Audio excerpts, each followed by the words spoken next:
Corre na esteira em busca do falso padrão perfeito. Corre pra comprar produto milagroso com imediato efeito. Herbalife, chá verde, tranca a boca, fique sem comer. Sem falar, reagir, você não tem direito de escolher. Quis me ensinar a obedecer, mas nunca fui boa aluna. Quer esconder preconceito, preocupado com a minha coluna. Dá pra falar sobre obesidade sem ser gordofóbica ou fomentar a gordofobia?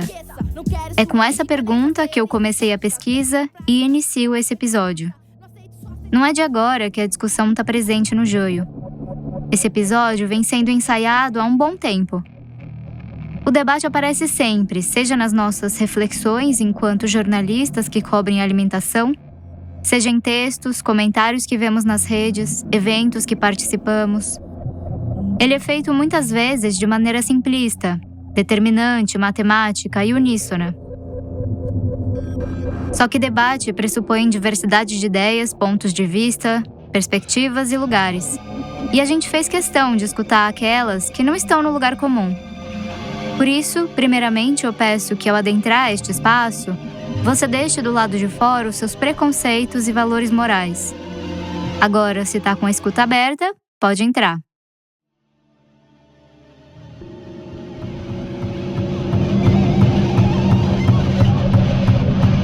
Meu nome é Luísa Coelho e você está no Prato Cheio, podcast de O Joio e o Trigo, veículo que há 7 anos fala sobre alimentação, saúde e poder. O nosso tema de hoje começou como obesidade, mas a gente coloca uma barra e fala sobre patologização dos corpos gordos. É que a primeira tem origem e abordagem biomédica, enquanto a segunda analisa esse processo pelo viés social. Quem fala sobre isso é a Natália Barchetti, cientista social que, como TCC, publicou o que chamou de Cartilha sobre a patologização dos corpos gordos e a gordofobia. Esse texto está dividido em 4 partes no Medium e o link está lá na ficha técnica do episódio. Natália é uma mulher gorda e eu perguntei para ela qual é a sua relação com a palavra obesidade. Não gosto, evito, acho um absurdo. Porque o termo obesidade ele surge justamente para desumanizar, ele surge para medicalizar este corpo, entende? Ele surge para olhar, o termo obesidade ele surge para olhar o corpo gordo e dizer, este corpo é um corpo doente. A gente aqui no Joio não tem nenhuma intenção de desumanizar pessoas nem ofendê-las ou então gerar gatilhos. E é por isso que a gente demorou tanto para se debruçar sobre essa palavra. O aumento exponencial do número de pessoas com obesidade foi algo que intrigou a comunidade científica durante as últimas décadas do século passado. O que estava acontecendo? A obesidade foi o fator mais visível para entender que havia uma mudança em curso. As doenças crônicas não transmissíveis estavam se tornando a principal causa de mortes no mundo todo. Como a gente tem falado aqui no Joio desde sempre, hoje 3 a cada 4 mortes no Brasil estão associadas a diabetes, doenças cardiovasculares, cânceres, entre outras. E como a gente tem discutido nesses 7 anos sobre o papel agora inegável dos ultraprocessados na epidemia de doenças crônicas, esse episódio dá um pause nesse assunto para discutir o aspecto social relacionado à obesidade. Nas nossas primeiras reportagens, lá em 2017, a gente colocou bastante ênfase na ligação entre obesidade e doenças crônicas. Com o tempo, a gente passou a dar mais ênfase às doenças crônicas por entender que a obesidade mexia com aspectos sensíveis, que existia uma dimensão de saúde, mas também uma dimensão social.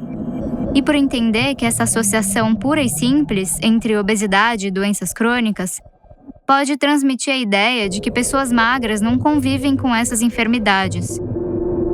E que toda pessoa com obesidade está fadada a essas enfermidades, o que não é real.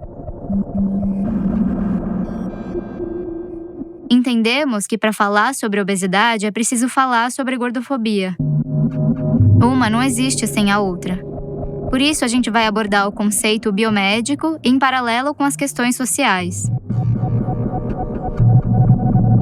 A Organização Mundial da Saúde define a obesidade como uma doença crônica complexa determinada por um excesso de adiposidade que pode prejudicar a saúde. A OMS confere à obesidade um caráter de epidemia, ao prever que até 2030 serão mais de 1 bilhão de adultos com obesidade. Enquanto os profissionais da saúde e a literatura científica priorizam essa abordagem da obesidade como doença, existe uma outra linha de pensamento, especialmente de pessoas da nutrição e das ciências humanas, que entende a obesidade como um fato social, ou ainda uma construção social. E a gente vê a complexidade do assunto na reverberação dele para além dos hospitais e clínicas médicas. No fim do ano passado, fizemos uma reportagem falando sobre o lobby da farmacêutica produtora do tão falado Ozempic, remédio para diabetes que tem sido muito indicado para perda de peso.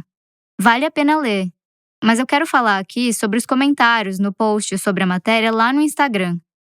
Eles nos acendem uma luz vermelha para questões que não são diretamente sobre saúde, mas têm grande impacto sobre ela. São questões sociais, políticas e, principalmente, morais. A gente precisa rever isso. A gente precisa olhar para o nosso currículo e pensar por que a gente não está falando sobre o corpo gordo de um outro ponto de vista que não seja patologizador, que não seja estigmatizador. Essa é a Malu Gimenez, filósofa, mestra e doutora em estudos da cultura contemporânea e fundadora do Pesquisa Gorda, grupo de estudos transdisciplinares das corporalidades gordas no Brasil. O que é saúde? Num sistema neoliberal capitalista. O que está por trás da saúde? O que vende? O que está por trás da construção da doença obesidade? Essa era outra das minhas perguntas. Quem é que ganha com a obesidade? Não são as pessoas gordas. Essa ideia da obesidade só aumenta o número de pessoas gordas no mundo, certo? É investido milhões e milhões no mundo todo por causa do CID. CID é a sigla de Classificação Internacional de Doenças, que é o que guia a Organização Mundial da Saúde e, consequentemente, sistemas de saúde como o SUS. Farmacêuticas, cirurgias, empresas diet light, do emagrecimento, da atividade física. Ué, como é que não está diminuindo essas pessoas? O que está acontecendo que vocês não estão dando conta? Entende? É uma conta que não fecha, né? A conta que a Malu fala que não fecha está baseada no discurso do problema individual. Aquela coisa de que é só malhar e fechar a boca. Só que pessoas não podem pagar sozinhas uma conta que é coletiva.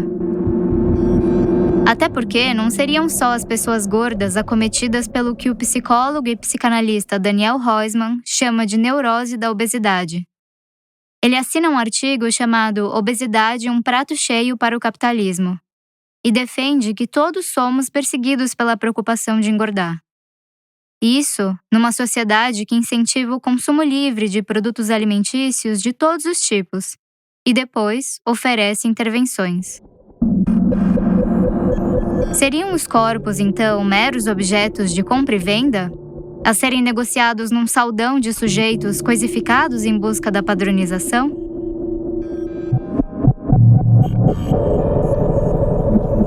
Para essa pesquisa, eu li um livro que chama Sociologia da Obesidade, escrito pelo francês Jean-Pierre Poulain.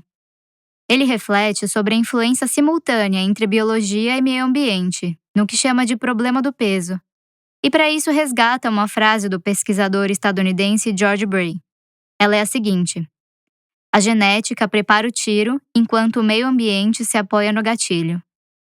Um outro material que eu me deparei durante a pesquisa faz um resgate do histórico da obesidade na Classificação Internacional de Doenças, a CID.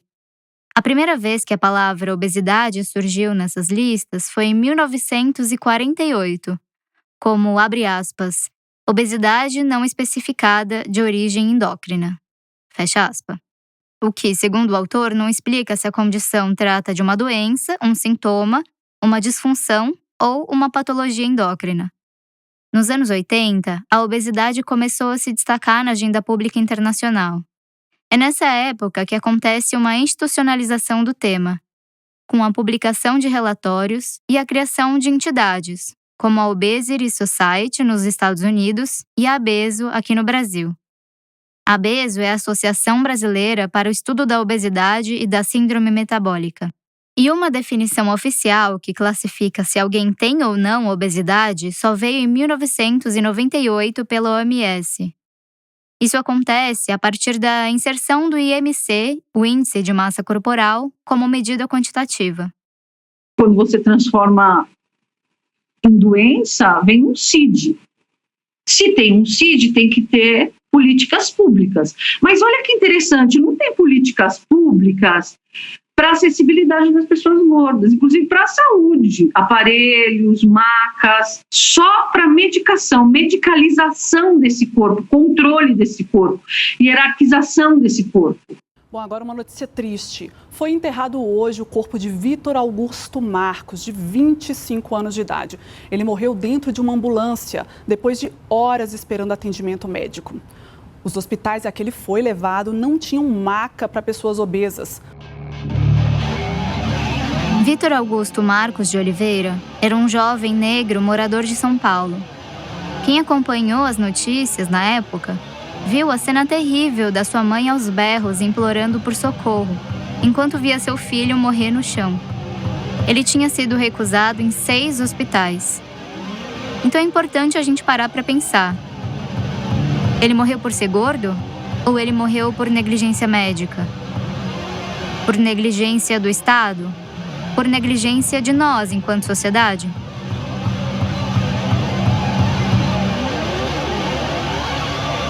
Pessoas consideradas acima do peso, ou seja, com sobrepeso ou obesidade, representam a maior parte da população. 6 em cada 10 pessoas, segundo a Pesquisa Nacional de Saúde de 2019. Se levarmos em conta apenas as pessoas em idade adulta, com 18 anos ou mais, são 96 milhões. No total, 1 em cada 4 adultos brasileiros é considerado com obesidade. Ainda assim, elas não têm acesso pleno a serviços e aparelhos públicos de saúde, transporte e lazer. Ainda assim, esses aparelhos e serviços são considerados especiais. O meu corpo, ele não entra nos lugares, ele não cabe nos lugares. Eu não entro no transporte público, eu não entro em qualquer cadeira. Às vezes não tem maca para o meu tamanho. Ressonância é difícil de eu achar. Entendeu? Então a sociedade ela não está preparada para o meu corpo. Malu não foi a única pessoa com quem conversei que fala da dificuldade com tratamentos e aparelhos médicos. Em outro relato da Vanessa, que a gente vai ouvir mais pra frente, foram cobrados R$15 mil para fazer uma ressonância num aparelho específico e encontrado depois de muita pesquisa. Também cheguei a ouvir sobre pessoas que acham tratamento em outro estado, escutam sobre pesar em balança de açougue e utilizar aparelhos em clínicas veterinárias. Então quer dizer, esses equipamentos para diferentes corpos, pesos e dimensões, eles existem. Só não estão disponíveis para pessoas. Tudo relacionado à saúde, tanto de prevenção, academia. Quem está falando é a Natália Barchetti, lá do começo do episódio. Todos os espaços de promoção da saúde são espaços que são muito hostis para pessoas gordas. Muito hostis mesmo. A gente evita cuidar da nossa saúde não porque a gente não quer ser saudável, mas porque a gente tem medo de sofrer violência. O diagnóstico da obesidade ele é feito com base no IMC, né? O Índice de Massa Corporal, que é uma conta, não, é um cálculo feito com base no peso e na altura. Você já parou para pensar o que é o IMC? De onde ele vem? Do que se alimenta? Eu não sou fitness, não uso 10, prefiro 10 do que o som, seus decibéis, sem estresse. Verde pra ver meu IMC na escala real. Maior índice tá na massa cinzenta, não corporal. A gente vê tanto essa sigla, mas aposto que poucos sabem realmente sobre ela. O IMC surge a partir de um estudo em 1832, feito com habitantes de Bruxelas, na Bélgica, pelo estatístico e sociólogo Adolphe Quetelet. O objetivo era tratar da distribuição de peso entre os seres humanos em diversas idades. Eles pegam um índice extremamente limitado para diagnosticar pessoas no mundo inteiro. Natália fala em limitação porque, quando usado de forma exclusiva, não considera outros fatores variáveis, Ainda que o IMC seja um bom indicador de dados numa escala populacional, isso não necessariamente acontece na escala individual. É que essa matemática não considera a variação de massa óssea, de massa muscular e dos líquidos no peso corporal. Então, o que aconteceu foi que o IMC, que poderia ser usado como um dos dados de avaliação, passou a ser um índice que define por si só a obesidade de um indivíduo. A própria OMS considera ambientes obesogênicos, fatores psicossociais e variantes genéticas para definir a doença como multifatorial, na maioria dos casos. Mas no fim do texto, usa uma métrica matemática para estipular o estado de doença. A situação fica mais complexa quando a gente olha para o sobrepeso. Na CID sobre obesidade, o sobrepeso é tratado como uma condição. Então, se for levar em conta apenas o IMC, existe uma linha tênue entre condição e doença. Ainda assim, você encontra facilmente os dois termos juntos, considerando mais da metade da população brasileira como potenciais pacientes. Aliás, do mundo todo, corpos brasileiros, estadunidenses, mexicanos, nigerianos, egípcios, franceses, medidos e classificados com base em um mesmo cálculo. Agora, se existe um número ideal, estabelecido a partir de corpos europeus, quais seriam os desviantes? O problema de falar em obesidade é que tu olha para o corpo gordo e deixa de olhar as causas realmente do problema da má nutrição e da queda na qualidade da saúde das pessoas no geral. O problema não é a obesidade, o problema não é o corpo gordo, o problema é a nossa alimentação, é o nosso modo de vida que gera problemas não só para pessoas gordas, mas para outras tantas pessoas magras que estão aí doentes, mas que não são vistas como doentes porque não tem um corpo que foi decidido que é o corpo mais doente, mais evitável possível. A socióloga americana Sabrina Strings, que é autora do livro Fearing the Black Body, em português Temendo o Corpo Negro, publicou um artigo que fala sobre como o uso do IMC fetichiza corpos brancos e racializa a gordofobia. Ali ela reflete sobre a relação da gordofobia com o racismo, com as manobras do supremacismo branco e com a eugenia. Em terras brasileiras, que temos mais da metade da população autodeclarada preta e parda, os números trazem um cenário para a gente refletir. Um estudo com base na Pesquisa Nacional de Saúde de 2013 mostra que o excesso de peso é maior entre as mulheres, especialmente as da classe C. A variável raça foi significativa só entre as mulheres, sendo que as mulheres negras têm mais chance de desenvolver obesidade que as brancas. São também elas e suas famílias que vivenciam a fome com mais frequência. 4 em cada 10 famílias chefiadas por mulheres negras no Brasil convivem com algum grau de insegurança alimentar.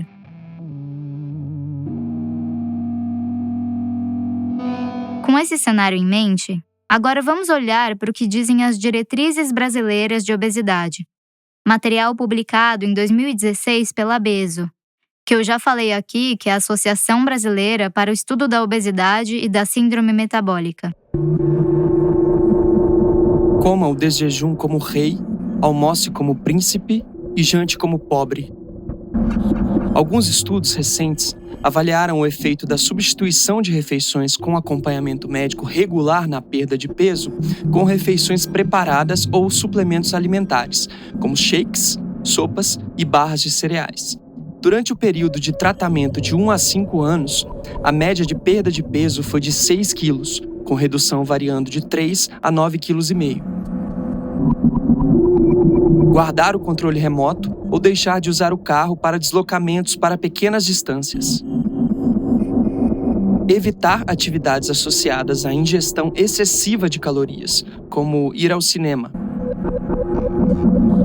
Evitar ser o responsável pela alimentação de outros. Ah não, peraí. Então quer dizer que as pessoas gordas não podem alimentar seus familiares, né? Não deveriam receber gente em casa, não deveriam trabalhar em funções domésticas ou na cozinha. E como faz se a maior incidência de obesidade no Brasil está entre as mulheres negras de classe C? Lembra que eu falei há pouco sobre a fome nos lares chefiados por mulheres negras? São elas que estão vivendo errado? São elas que precisam controlar sozinhas os estímulos? Mudar por si só seu estilo de vida? Então, quando a gente vê essas campanhas horrorosas de combate à obesidade, é o combate a um corpo, uma raça e um gênero. São essas mulheres que pegam transporte público e não passam na catraca. São essas mulheres que chegam no hospital público e não tem maca nem aparelho de medir pressão para elas. São essas mulheres que procuram emprego e não conseguem por serem pretas e gordas e pobres. Então, não tem como falar de gordofobia sem falar de racismo, sem falar de classe e sem falar de gênero. Malu, a gente sempre mostra aqui no Joio que hábito alimentar não é somente uma questão de escolha individual.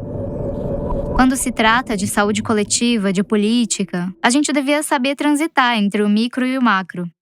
A nutricionista Marina Bastos Paim se debruçou sobre a gordofobia médica durante o doutorado. Também produziu um artigo onde faz uma análise dessas diretrizes da ABESO, além de abordar a influência da publicação sobre a prática de profissionais da saúde, o tipo de tratamento incentivado e o processo decisório em relação aos corpos gordos. Ela faz uma crítica direta a essa abordagem com o foco no indivíduo. Seria uma forma de a saúde pública se isentar de responsabilidade de intervenção sobre o processo que leva às doenças, deixando o foco no incentivo à autovigilância ou no ato de se cuidar. Uma parte das diretrizes é dedicada para as intervenções terciárias, ou seja, remédios. A indicação é de que o tratamento com medicamentos seja adotado já em casos de sobrepeso para impedir a progressão da doença. Já no estágio da obesidade, a orientação é que seja feito o uso contínuo ao longo da vida, mesmo que sob efeitos colaterais. A cirurgia bariátrica também tem especial atenção nas diretrizes. O Brasil é o segundo país do mundo que mais faz esse procedimento, com um aumento de quase 50% entre 2012 e 2017. E segundo a pesquisadora Marina Paim, esse número só tende a crescer, já que aumentou o rol de comorbidades associadas com a indicação da cirurgia. Eram 6 e foram para 21, depois de uma resolução de 2015 do Conselho Federal de Medicina. Antes da normativa, a indicação para cirurgia era feita para IMC acima de 40 ou acima de 35 para portadores de comorbidades como a diabetes tipo 2, apneia do sono e hipertensão. O novo texto inclui hérnias de disco e infertilidade. Mas atenção para 2 outras supostas razões para bariátrica: estigmatização social e depressão. Então, assim, nessa sociedade, com tudo isso que a gente já falou, quem não estaria apto para ir para a mesa de cirurgia? Não foi só uma vez ao longo dessa pesquisa que eu ouvi sobre pessoas que chegam no consultório médico e recebem a orientação para ganhar uns quilos, a fim de facilitar a aprovação da cirurgia. Uma das coisas que Marina pontua no artigo é como o sobrepeso aparece anexado à obesidade de tal maneira que as recomendações para prevenção e tratamento são praticamente as mesmas. Outra coisa que ela chama atenção e que a gente precisa ficar de olho é que estudos recentes contrariam a maior parte da literatura ao apontar que a obesidade sozinha não aumenta o risco de morte. A evidência de pessoas metabolicamente saudáveis que são consideradas com obesidade nos convida a reavaliar esse processo de patologização. Atletas, por exemplo, podem ter o IMC alto, mas baixa taxa de gordura. Agora tem uma parte que me divertiu por um segundo, antes de lembrar do tamanho do problema. Lá no começo do documento da ABESO tem uma afirmação: o casamento pode influenciar o ganho de peso. Se a gente for por essa ótica de diretamente eliminar e combater tudo aquilo que é risco, oba, bora abolir o casamento então, essa instituição capitalista e patriarcal. Só que a frase continua depois de uma vírgula, dizendo que isso acontece principalmente com mulheres casadas. Vale, depois de toda essa reflexão sobre as diretrizes da ABESO e sua influência, dizer que a instituição se coloca fortemente presente nos debates sobre obesidade. E vale dizer também que os eventos promovidos por ela costumeiramente são patrocinados pela indústria de alimentos ou de fármacos, como a Coca-Cola ou como a Novo Nordisk, produtora do remédio Ozempic. Procuramos a Abeso para comentar as diretrizes, mas até a gravação do episódio não tivemos retorno. Eu vou fechar esse bloco com 2 perguntas da Marina em sua própria voz. Será que a gordofobia médica ela não pode estar contribuindo para o aumento da morbidade e da mortalidade das pessoas gordas? Será que esse autoestresse dessas discriminações diárias ela não pode estar contribuindo para a fisiopatologia da obesidade?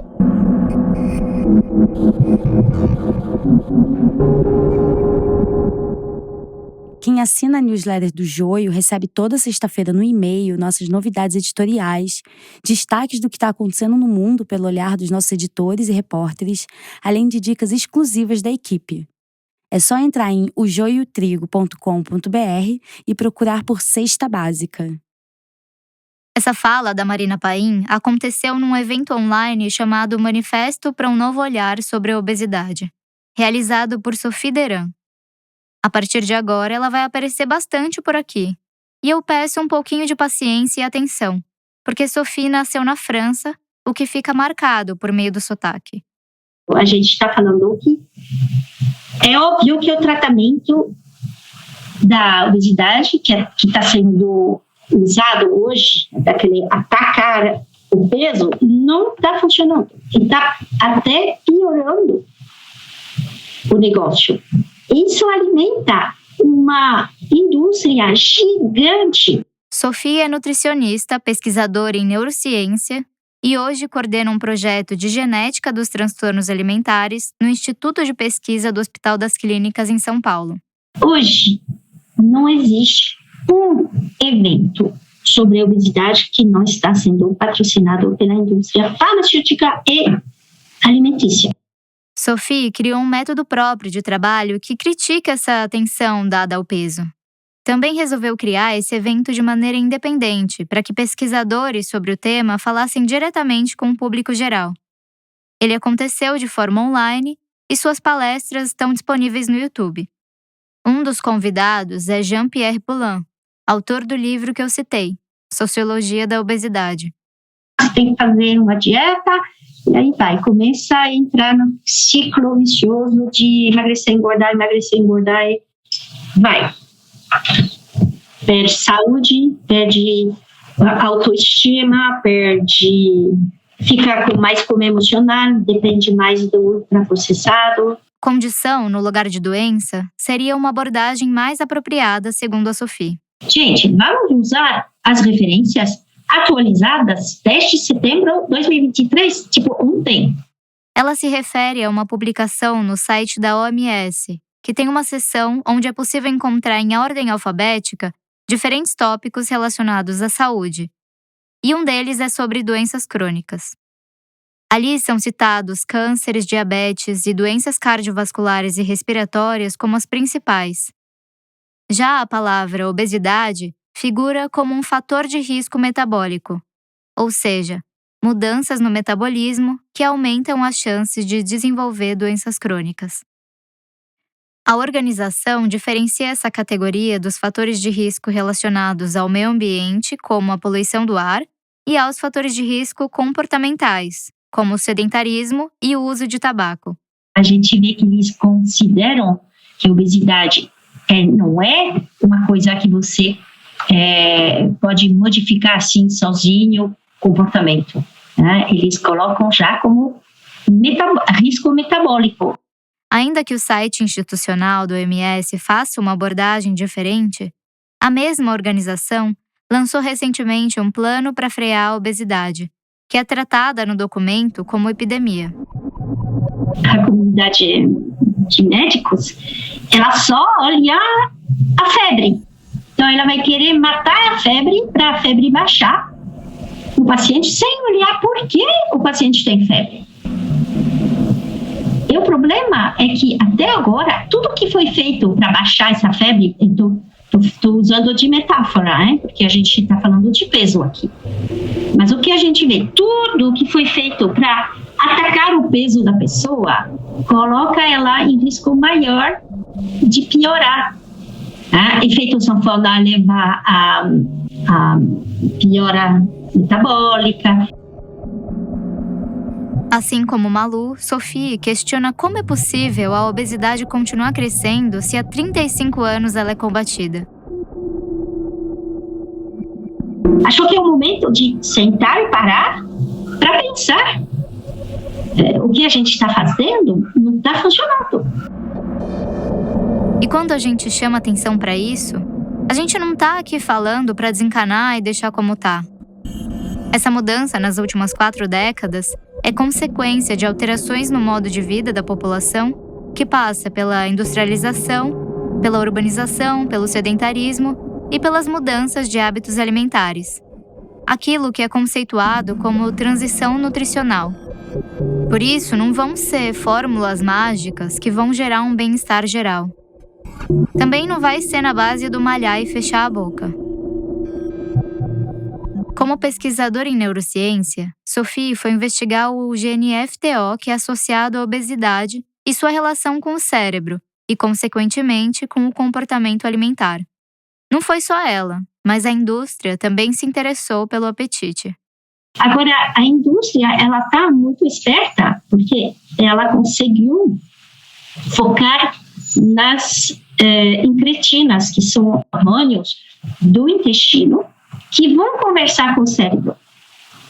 Por isso que é super inovador, super interessante, porque são remédios excelentes para quem tem diabetes. A gente vê até diabetes tipo 1, diabetes tipo 2, com certeza, diabetes tipo 1. Só que o que aconteceu com esses remédios, que são remédios de alta qualidade para tratamento da diabetes? Aconteceu que os pacientes tratados emagreceram. Não é só a indústria farmacêutica que está esperta. Sua best, a indústria de ultraprocessados, já está ali mexendo os pauzinhos para elas seguirem caminhando de mãos dadas.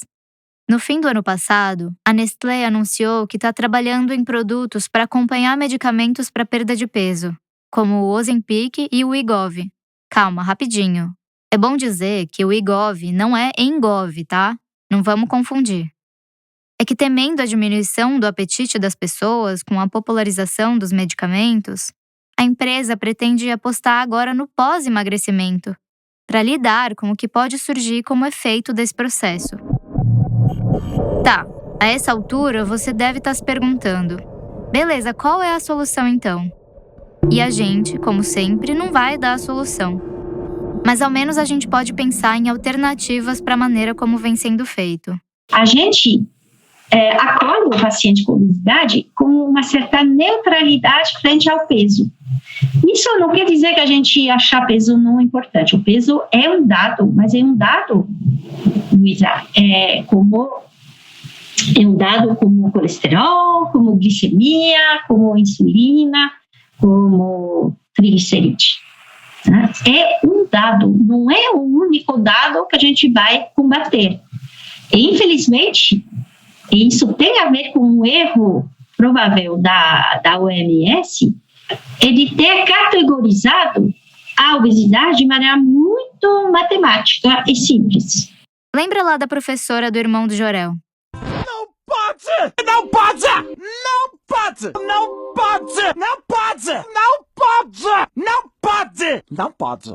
Quando a gente se priva de alguma coisa de maneira radical, existe uma tendência a estressar o cérebro, gerar um tipo de medo, ameaça. Então, quando você fala para uma criança ou para um adulto, não pode comer o pão francês, não pode repetir o prato, não pode isso, não pode aquilo, o corpo entra em um modo de sobrevivência e aciona uma série de adaptações. Uma delas, o apetite. Ou seja, quanto mais você tenta restringir, mais você vai pensar em comer. Além disso, a gente vive um momento em que o assunto comida está por todos os cantos. MasterChef, Instagram, TikTok, Netflix. Para não falar daqueles outros conteúdos terríveis, como o programa Quilos Mortais. Eu me deparei diversas vezes com um conceito de romantização da obesidade. Mas pouco eu ouvi falar de coisificação da pessoa gorda. Quem já fez dieta restritiva, e eu sei que muita gente aqui que está escutando vai se identificar, sabe como a cabeça fica em momentos de privação. E tem um assunto que faz muita gente sofrer em silêncio: transtorno alimentar.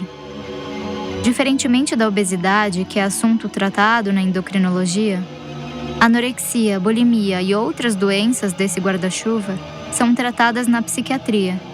E dentro dos transtornos de saúde mental tem altas taxas de mortalidade.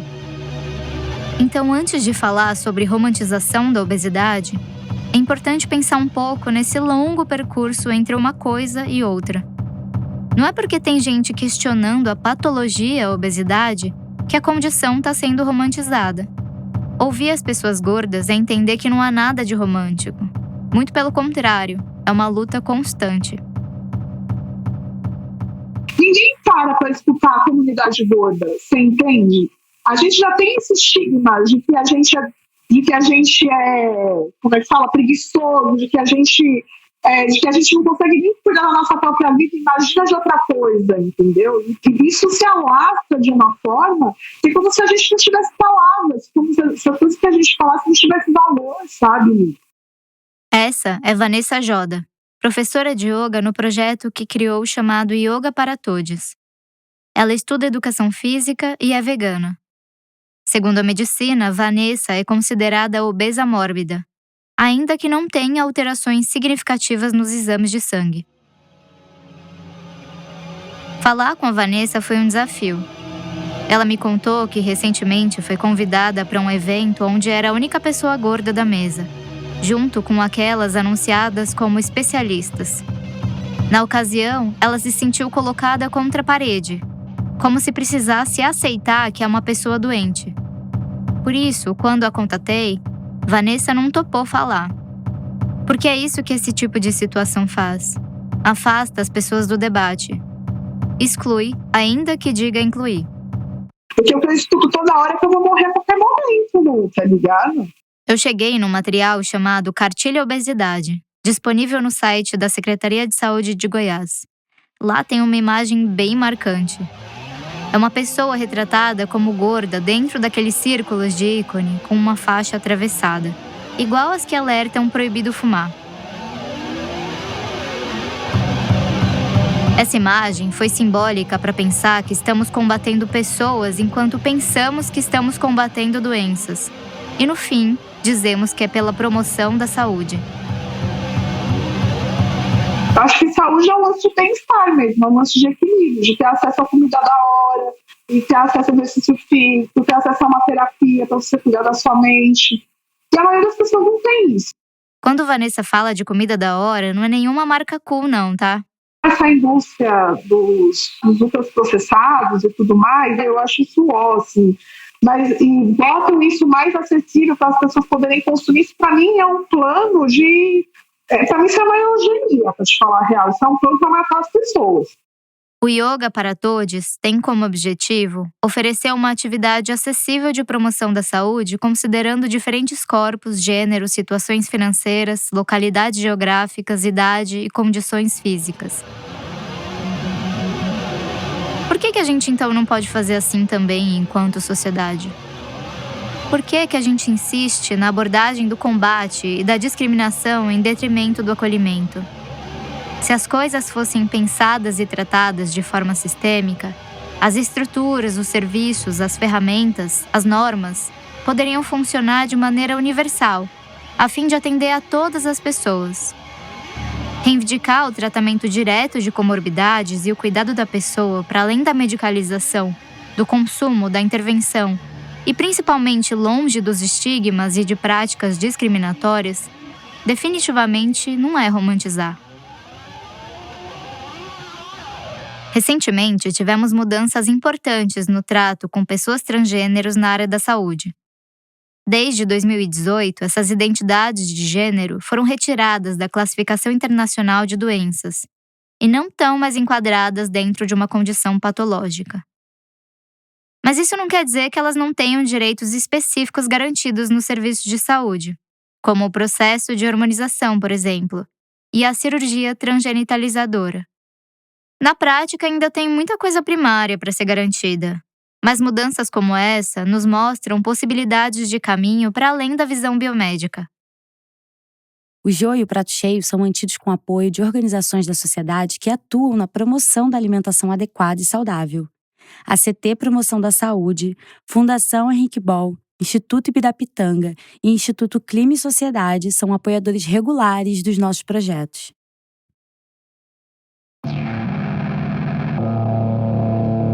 Atualmente, a gordofobia não é tratada de forma específica no direito antidiscriminatório em âmbito federal. Ainda assim, um levantamento realizado a partir da ferramenta Data Lawyer mostrou que entre 2014 e 2023 foram registrados 721 processos judiciais motivados por gordofobia. Além disso, a Constituição é explícita em termos da dignidade da pessoa humana e prevê que ninguém pode sofrer discriminação por característica ou atributo pessoal. Vemos algumas políticas e propostas criadas nos estados, como uma lei em Rondônia que propõe medidas de proteção e inclusão da pessoa gorda, mas trata a gordofobia apenas como ofensa direta e não define as consequências para quem comete o ato discriminatório. Isso porque apenas uma lei federal pode configurar crime, que é o que pretendem 2 projetos de lei em tramitação na Câmara dos Deputados. O governo do Piauí sancionou no ano passado seu próprio Estatuto da Pessoa com Obesidade, que prevê a criação de uma comissão especial de trabalho e mediação para casos de cirurgia bariátrica e, além disso, engloba outros tópicos da saúde, como a de equipamentos e serviços, e de outras áreas como a profissional, habitacional, de transporte e de cultura. No âmbito federal, alguns projetos de lei tratam do tema. A gente vai falar aqui brevemente sobre o Estatuto da Pessoa com Obesidade, proposto pela deputada Laura Carneiro, do PMDB do Rio de Janeiro. Ele vai em pontos mais específicos, como a proibição de valores diferenciados por planos de saúde, e também fala que é dever do Estado garantir exames realizados em aparelhos compatíveis com seu peso e massa corpórea, vetando o uso de equipamentos destinados a animais de grande porte.